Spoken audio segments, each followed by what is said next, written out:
Banyaknya guru yang dilaporkan ke aparat penegak hukum oleh orang tua murid atau orang tua murid yang datang melabrak guru ke sekolah itu menuntut pihak sekolah atau pihak madrasah untuk memberikan perlindungan kepada guru dari tindakan tidak etis, tindakan kurang beretika dari orang tua itu. Ya macam-macam tindakan bisa diambil. Mungkin seperti yang saya usulkan tempo hari adanya surat penyerahan dari pemasrahan dari orang tua kepada pihak sekolah atau pihak madrasah, tapi juga guru atau kepala madrasah, kepala sekolah perlu diberi perlindungan dari kesewenang-wenangan ketua yayasan. Ini seringkali terjadi eh, karena hanya tidak cocok lalu tiba-tiba diberhentikan. Ini mestinya harus ada prosedur bagaimana pemberhentian guru itu, pemberhentian kepala madrasah oleh ketua yayasan, oleh yayasan, itu mestinya harus ada prosedurnya, ada mekanismenya. Jadi tidak semena-mena.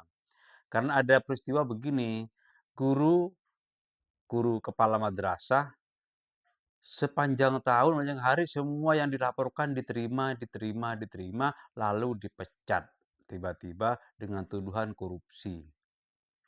Ini kan tidak masuk di nalar. Bagaimana orang yang laporannya diterima semuanya, tapi kemudian dituduh terlibat korupsi di sekolah. Karena ada beberapa model dari para ketua yayasan itu, dari yayasan misalnya ada yang tidak mau tahu, terhadap keuangan madrasah. Ada yang diambil alih 100%. Nah, yang sebenarnya kan kepala yayasan itu memeriksa berapa dapatnya, dibelanjakan untuk apa. Ini yang harus dilakukan, tapi seringkali hanya ada dua, ada yang cuek sama sekali, tidak mau tahu, dan yang tidak mau tahu juga merasa benar, berarti dia merasa sudah fair. Dan yang kedua, lalu ngambil alih, dia yang ngatur, bukan hanya sekedar ngatur, tapi ya semacam ngerecokin. Ini keadaan yang terjadi di yayasan-yayasan di madrasah itu. Jadi harusnya yayasan mengetahui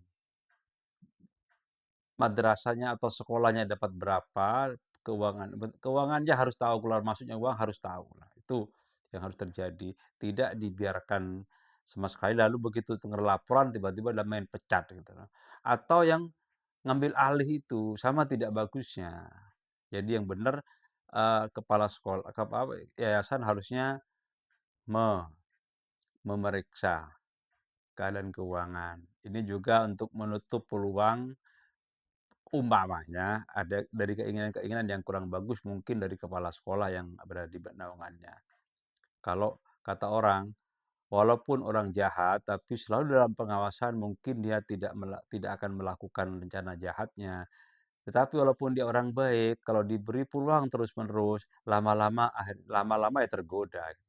Supaya tak tergoda, ayo awasi, awasi, awasi.